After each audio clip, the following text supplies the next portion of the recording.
Mga anak, huwag kayong matulog sa kwarto ng inyong mga magulang. Kahit pa doon lang may aircon, magtiyaga muna kayo sa electric fan. At para sa mga nanay, huwag ninyong patutulugin ang inyong mga anak sa inyong kwarto kung naroon ang inyong asawa.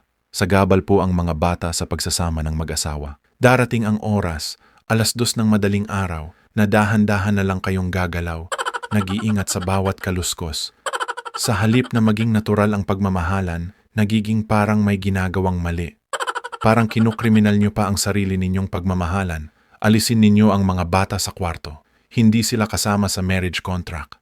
Kayo lang mag-asawa ang pumirma roon. Marami kasing nanay, minsan tinatamad na ring gampanan ang pagiging asawa. Nagiging proteksyon nila ang mga anak, nandyan ang bata. Pero ang totoo, hindi bata ang problema, kundi ang pagkawala ng oras at espasyo para sa mag-asawa. Isipin ninyo rin ang inyong asawa. Kapag hindi na siya makadapo ng maayos sa sariling higaan dahil puno ito ng mga batang parang mga asungot, may posibilidad na sa iba siya dumapo. At bagamat hindi iyon dahilan para magkamali, mas mabuting tulungan ninyong manatili siyang bumabalik sa inyo, hindi sa iba. Hindi talaga tama na palaging katabi ninyo sa pagtulog ang inyong mga anak, kahit ano pang dahilan, maliban na lang kung may sakit, may lagnat, at inaalagaan.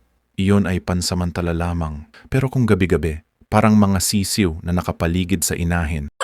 Hindi iyon tama para sa isang babaeng may asawang kasama sa bahay. Kung ang asawa ay nasa abroad, nasa malayo, o wala sa bahay, maaari.